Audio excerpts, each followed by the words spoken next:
Hello, Frog fans. Welcome back to Postgame Beers podcast.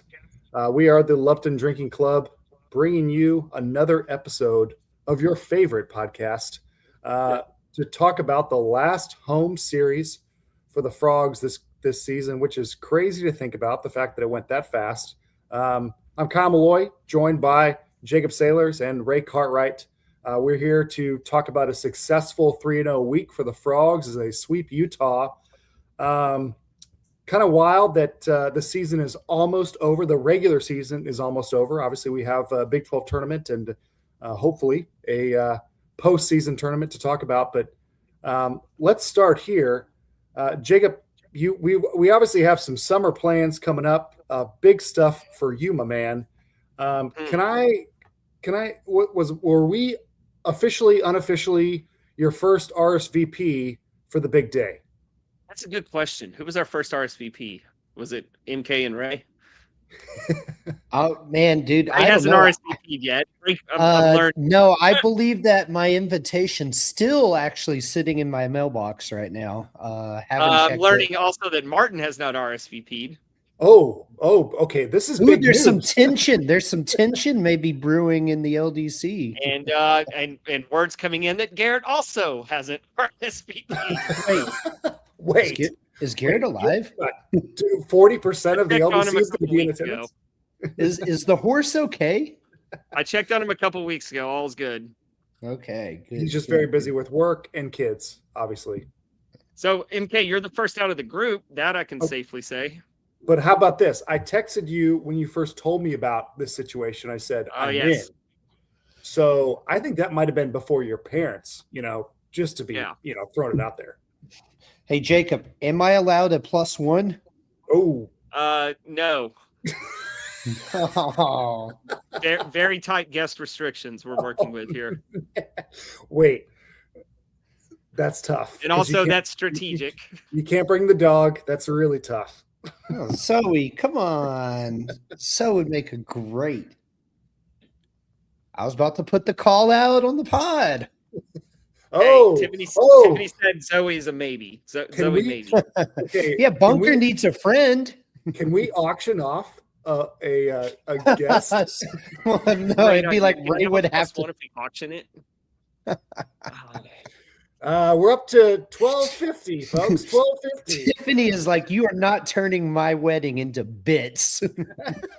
Yeah, but dude, the honeymoon bills are rolling in, and right.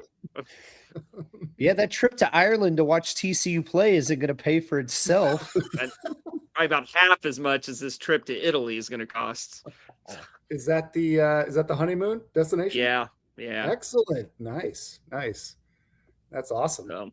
Italy is fantastic. I'm excited for y'all. That's great. I need to say something just to get it out there. So we recorded a podcast on Saturday morning with several of the players' mothers, and it's a Mother's Day podcast, which we were really excited to do. I know the moms were really excited.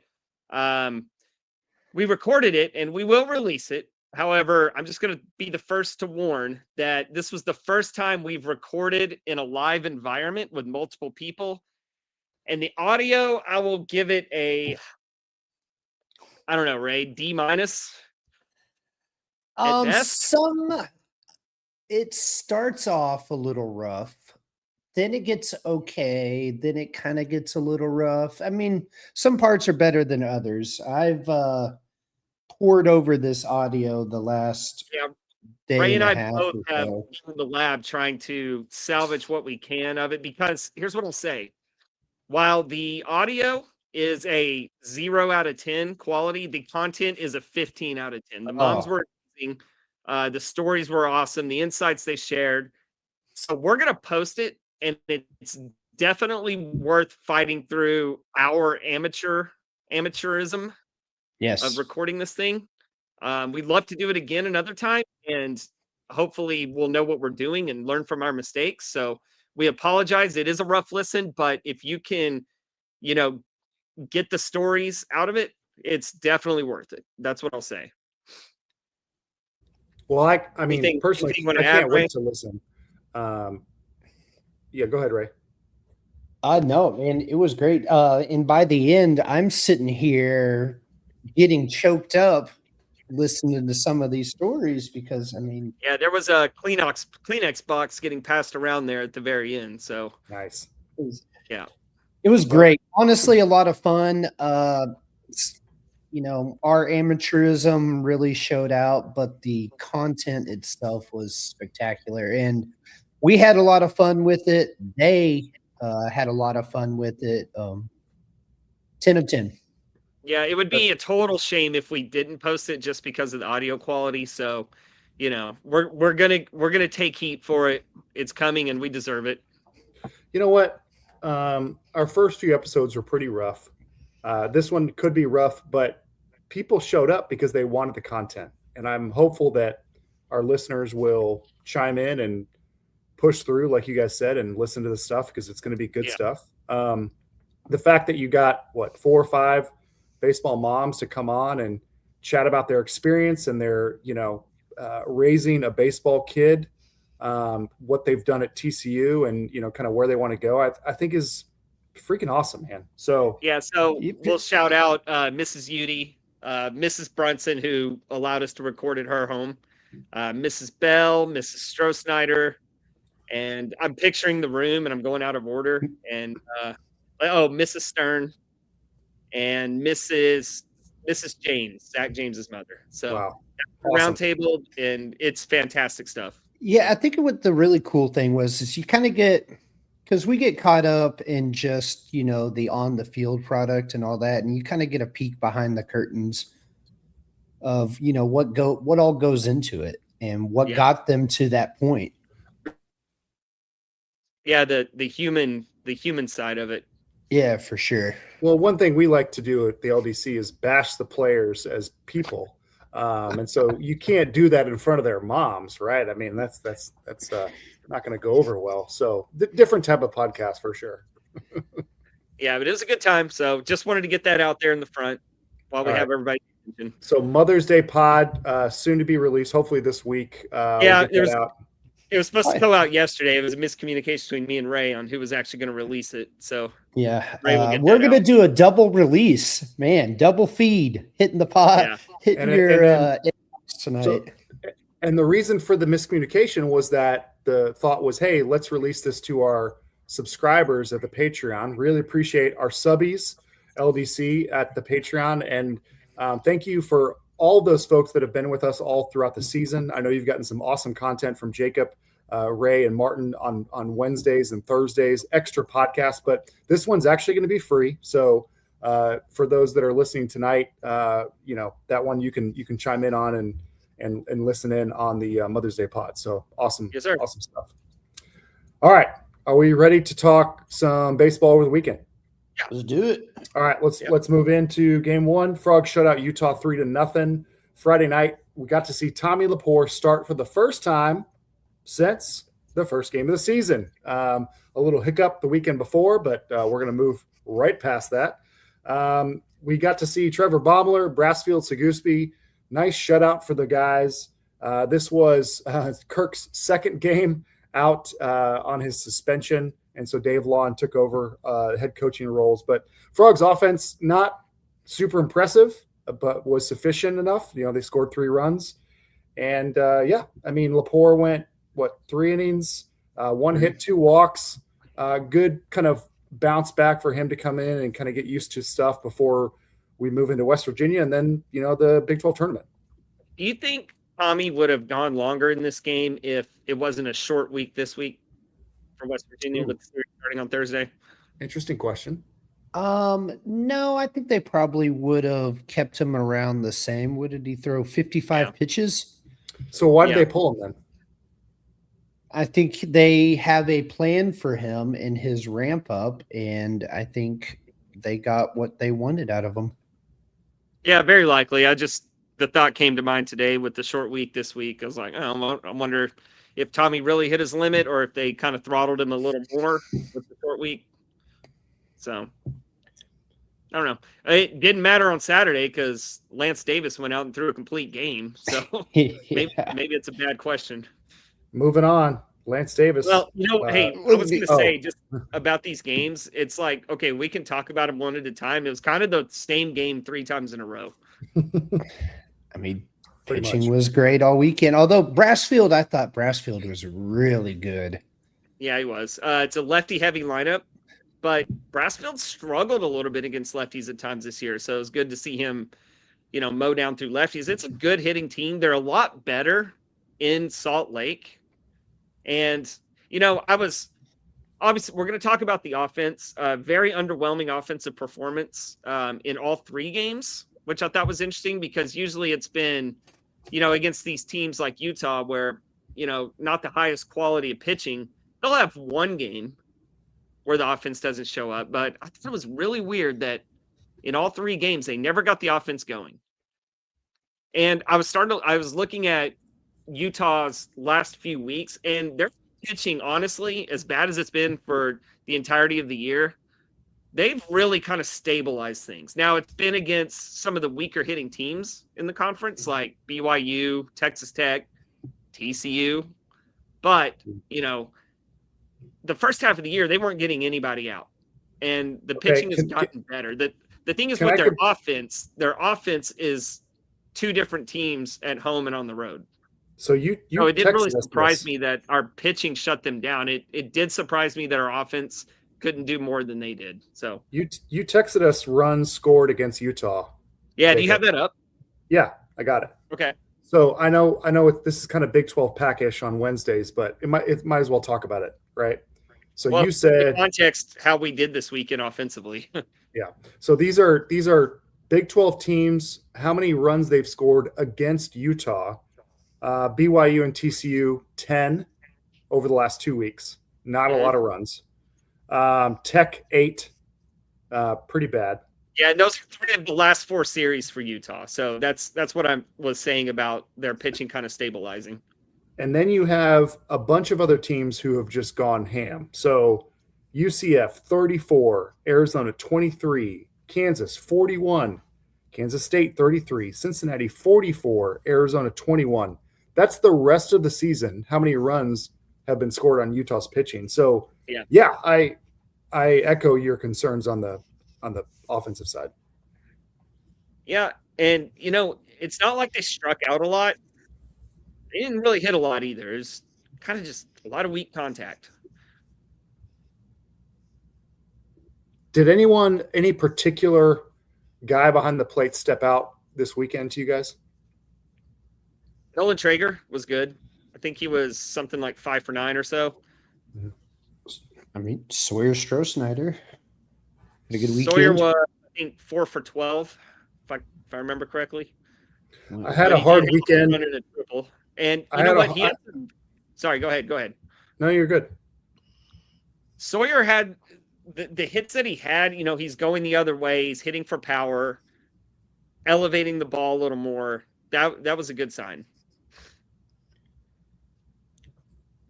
I struggled personally just with Mother's Day, had a lot of stuff going on. I caught innings here and there. I never caught a full game. Yeah. But these Utah pitchers were throwing a lot of, curveballs and sliders and things. And there was one thing I kept looking back. I was like, every time I'm watching this, these guys are swinging at junk that's outside of the zone. Yeah. Obviously, it's tough, right? Like, I was unimpressed when I was watching. I was like, I've seen a couple hits here and there, but man, these guys are swinging at a lot of stuff that they shouldn't be, Well, you know what I think the craziest stat of the weekend for all 3 games, TCU only walked 5 times. Yeah. Yeah, and like MK said, with, off-speed heavy pitching approach, TCU was aggressive, and I don't think it worked. They did enough. Well, they did enough because of the pitch. So barely. That's yeah. So hey, I'm just sitting here looking at 3 wins. I know it's a good thing. So obviously, Frogs win 3-1 on Saturday. They win 4-3 on Sunday. Both games, Utah scores first. I'm sitting there, puckering my butt a little bit, going, "Oh no, here we go." They find a way to squeak them out, but I don't know. You mentioned Lance Davis. I guess we can celebrate him. Complete game. I guess I should ask Martin this, but I don't remember the last complete game for the Frogs. It's been a while. Peyton Tolley. Last That year? was the last one? In 2024, yeah. Let's see. So Zach James went 8 against K-State. We had Lepore go 8 and change against Baylor last year. Was Tully really the last one? Do we know that for a fact? Okay. I do know that for a fact. Yeah, that's 111 pretty awesome. pitches. Yeah, 1 run, 6 hits, 2 walks, and 4 strikeouts. I mean, I think it's great that they kept him in and let him take that. You know, what a awesome thing to hang your hat on, you know? And, outside of the solo home run that was that Cal, what's his name that hit that? Man, that guy was on fire for Utah. But outside of that, I don't remember Lance being in much trouble at any point throughout the day. Yeah. That's part of it too, right? I mean, they're going to pull a guy even if he's not giving up a bunch of runs if he's in trouble every inning, you know. Yeah, exactly. That was some of the most low effort pitches you'll see all year. Was there a game of the 3 that you guys enjoyed the most, or, you know, I mean, because like you said, Jacob, they're kind of the low scoring for the Frogs. Offense didn't do a lot for Utah, and so you're kind of just waiting for the game to end. Honestly, Pretty much. I mean, I was there Saturday, so that was fun.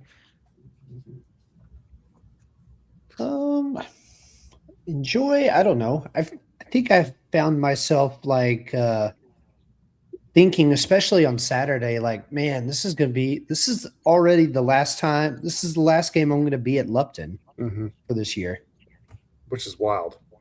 That it's already here. And that this is the last time that I'm going to be watching Chase Brunson, Sawyer Stroh-Snyder. Could be Lance Davis. All these guys, play before they go start their pro career. That's actually a question I had for y'all. So, obviously it was senior day. Are there any seniors that we could hope would take a 5th year and come back? Or do they I don't think you celebrate can them do like that anymore. I don't think they celebrate guys that could come back. Like, Cole didn't get celebrated last year, but he did this year. Correct me if I'm wrong. That's what I didn't know with. If you're a grad transfer, you have to move schools, right? I'm pretty sure that's right. You can't stay as a grad transfer for 2 years. Is that what you mean? I don't think after your senior year you can be a grad transfer and stay at the current school. Gotcha. So okay. And then the COVID thing is gone, so there's no more of that. So right. I think now it's once you're a senior, that's it. Okay. Unless they now the only thing is if they're a redshirt senior, so they've graduated school, but they technically have another year of eligibility, that could be a thing. Does that make sense? Yeah.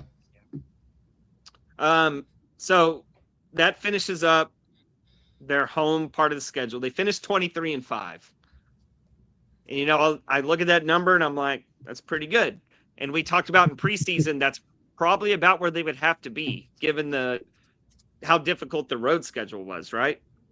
But is it wrong of me to look at 23-5 and say, golly, man, one of those was against Tulane. Yeah. They had 2 against Arizona. Houston. Wait, was Houston at home? Did they lose? No, Houston. Okay. The other 2 losses were against UCF, which, okay, you dropped series to UCF. Right. But you should still win that series, at home. Ideally, but I'm looking more at why'd we lose to Tulane and Arizona twice? Yeah. So it just feels weird to look at 23-5 and say left some meat on the bone there. Yep. Isn't it weird that both those series they were double headers affected by weather? Yeah, but against quad 4 teams. Well, okay, why is that a thing though? Like, shouldn't you're absolutely right. It's a thing we should talk about, but That's weird, right? Like we should still win if we're the better team. Yeah. Especially, I mean, we're not even talking about like we're the better team by a little bit. Arizona's RPI 191 and Tulane is 138. Oh. Like those are our 3 worst losses of the year, and they were all 3 at home. You know, RPI talk is very huge this time of year Yeah. in the sport. I saw someone tweet that the idea of maybe it was Pear, like tweeted a graphic. This is what teams' RPIs would be, or whatever, if you took off their 3 worst RPI games. And I kind of like that idea. But, you know, at the same time, it's like those 3 games are part of the season. So you all saw the message from this NCAA Division One Baseball Oversight Committee? Is that? Yeah. Can we jump into that real quick? We can. All right, so sent to the NCAA talking about basically canceling games. This is not, we don't want to set this precedent that it's okay because it's going to help your RPI. Should we reevaluate this? What's a better way for them to evaluate RPI, considering you're going to play low-level teams later on in the season? Is there a way to take out like the lowest 5, or what would that look like? I mean, there's other metrics they could use. They were talking about, I actually watched a little bit of the softball selection show last night. Well, there's DRS, yeah, or DSR, Diamond DSR, and then there's what's the other one called? KPI. Is it KPI. Damn it, I can't remember what it's called, but you don't see a lot of variance between the 3. So people complain about RPI, like we need to redo this, we need to find a better way. But I mean, the good teams are still the good teams, the mid teams are still the mid teams, and the bad teams are still the bad teams, however way you slice it up. So, well, no, it's not about it's more of like you got teams canceling against teams that they've scheduled for a year or 2, right? So it's like, why not play those games? Like, let the guys play and don't penalize them for that. Well, I mean, look at TCU this year. We even played a midweek game in 2 weeks. Didn't play one but last we still week. played a full slate of midweek games. They did not cancel, UTRGV, which is like an annual tradition. No, the one I was saying Didn't they even should cancel was them. UTA at home. But now that I know the committee is taking that into account. Jacob, you were going ham, like, please cancel. Well, yeah. But I mean, hold on. Drop it. That was before I knew that the committee was actually taking that into account. So Kentucky is another bubble team, and they canceled their game tonight. And they had their PR team release a statement of, look, man, look at all the travel we've had to do. And we have an important SEC series coming up, and we're looking out for the health and safety of our kids. So basically begging the committee not to punish them for canceling their quad 4 midweek this week. Okay, so since TCU played a full midweek slate, I kind of think they should host. No. I kind of think they should get a host spot. I'm just saying, dog. That was another thing that came out today was Virginia Tech canceled their midweek against Marshall. Dude, is Virginia Tech even going to be considered? Dude, so they're sitting 39 in RPI with a conference record of 13 and 14. So they're on the bubble. But... Yeah. Good comment by Travis, our friend. I thought Postgame Beers would get canceled due to RPI implications. We almost were, Travis. We got delayed due to weather, but we roughed it out, stuck it out. Shout out TCU grounds crew. TCU sits at 44 in RPI. We have 3 quad 1 games coming up away at West Virginia, plus the Big 12 tournament. Right now, they are pretty safely in a 3 seed. But I don't want to see what would happen if we got swept this weekend. Oh, man. And that's going to be a fired up Morgantown that they're going into. They're hot After, off yeah, a huge sweep of Bro, Kansas. yeah. They're a game weren't out of- they at Kansas? Weren't they in Lawrence? Yeah. Now they only sit a game out of first. Yeah. Not great, fellas. Play spoiler. Is Martin traveling there? Question. I I doubt do it. not believe so. They might have a chance then. Yeah, before the season, we looked at the West Virginia series thinking like, this could be the decider of us winning the conference or not. Obviously, that's out the window. But I never looked at that and said, man, I hope we can avoid a sweep. Now, with my current understanding of this team, that's where my mind is at. Please win a game. I said, why not go out and win the damn series? Ray, the optimist, always. The problem you run into there is you look at West Virginia's strengths, and where are their strengths? It's on the mound. They use something like 7 pitchers in all 3 games.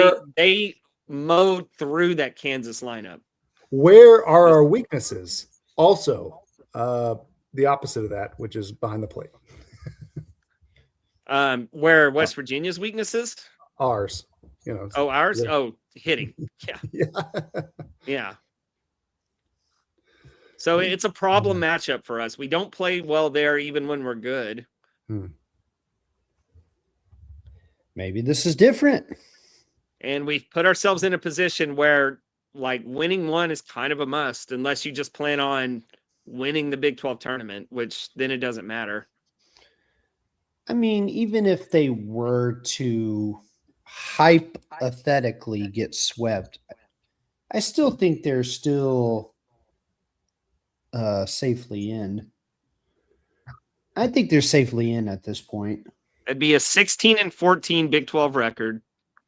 We'd be somewhere like, 6th or 7th, maybe 8th in the conference. Like, it'd be a lot of things on our resume that aren't shining. If they get swept, they need to win, 2 games in the Big 12 tournament to be safe? Probably, I wouldn't feel great at 2 games.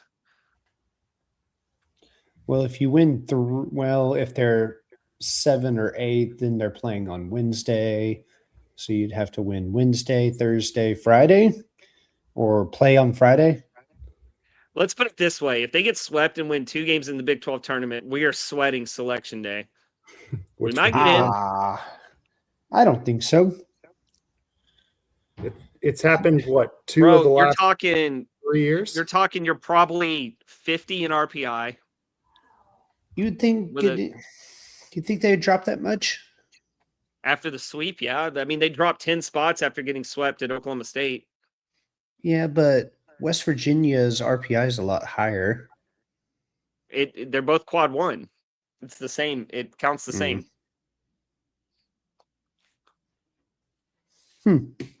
So I'm looking up the tournament here. And I'm not so sure. West Virginia is higher by 9 spots than Oklahoma State. That's a lot. Dude, Jacob, we talked about on Thursday when we kind of did a combined deep dish Big 12. Did we have, when we talked West Virginia, that they could be a host? Because yes. they are about Yes, we did. just a lock to host unless We did. TCU spoils it for them this weekend. No, we definitely had that as a possibility, yes. Now, we didn't predict a sweep. No, But I did not see a sweep coming. But I think 2 out of 3 would have put them in the host potential. Is Kansas still a potential host? Could the Yes. Big 12 have 2 hosts? They could. Yeah, I think that's. Yeah. I mean, it's dicey for Kansas. They're going to need to finish strong, but yeah. If they both met in the Big 12 tournament championship, I mean, why not? It would be in the championship game, so yeah. So it's interesting. The top 6 seeds have 2 buys, a double buy. Yep. Mm-hmm. Pretty wild. Yeah, if TCU today, they would be playing the 8 o'clock game next Thursday, not this upcoming Thursday, but next. Yeah, I think they So- have Cincinnati's 1 game back of that first double bye spot that TCU finds himself in. So TCU is a 6. Is that what they're in right now? Yeah, they're 6th, By a but game. Cincinnati gets freaking Texas Tech Yeah. at home. Oh boy. All right. So and if they tie, then it goes to like record against common opponents. And I'm not even going to try to figure that out. But Cincinnati most likely will sweep. So if we want to hold on to that spot, at minimum, you're going to have to go 2 out of 3. Woo. All right. But if you go 2 out of 3 in West Virginia, now you're not really sweating the Big 12 tournament as much. That's Because true. now you're pretty much locked into a 3 seed on selection day. Or you can make a run in the Big 12 and maybe get a 2 seed. Ooh. Look out. You'd have to get the championship to get a 2 seed at this point. I have to win the Big 12 to get a 2. And I hope you get the right RPI matchups, I guess, on your way there. Yeah. So I hate that we're sitting here in mid-May talking about if we're safe on the bubble or not. Oh, man, dude. When you think about whenever we fired up our previews back at the end of January, in my wildest imagination, I could not be sitting here talking. I wouldn't have thought we were sitting here talking about being on the bubble. No. It's disappointing. I mean, and really no, and it's not just us. Nobody in the country saw that coming. The only bubble I thought TCU could have been on this time of year is the host bubble. Like maybe Agreed. that, right? Agreed.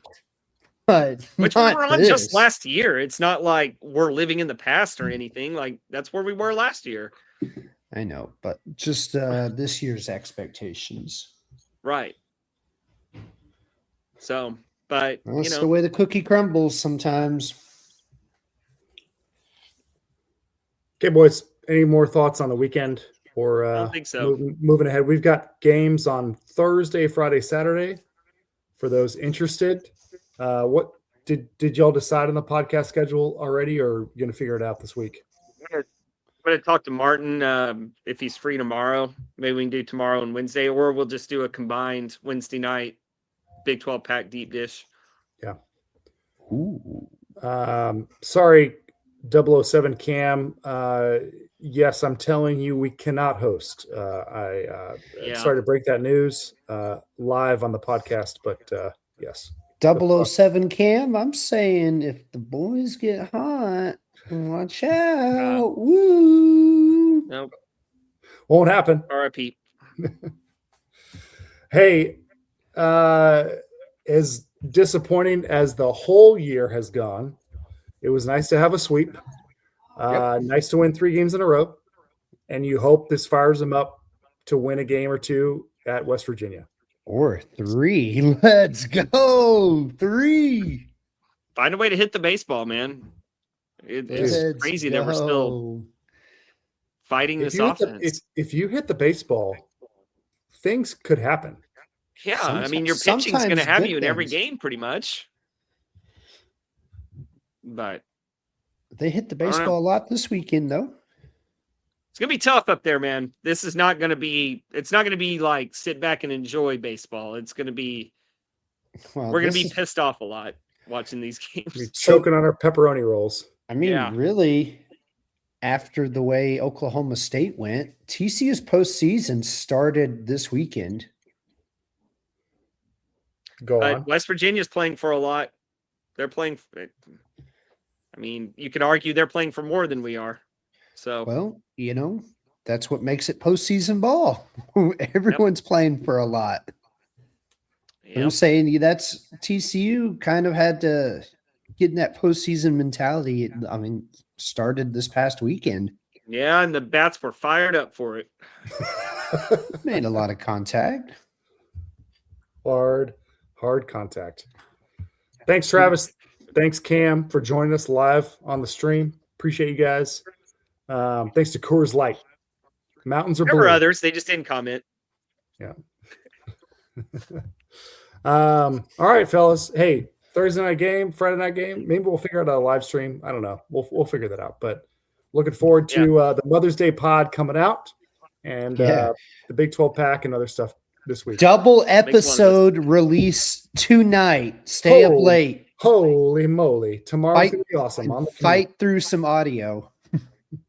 Any audio complaints, direct them to @RayCartwright on Twitter. Yeah. All right. See you, boys. I will happily field all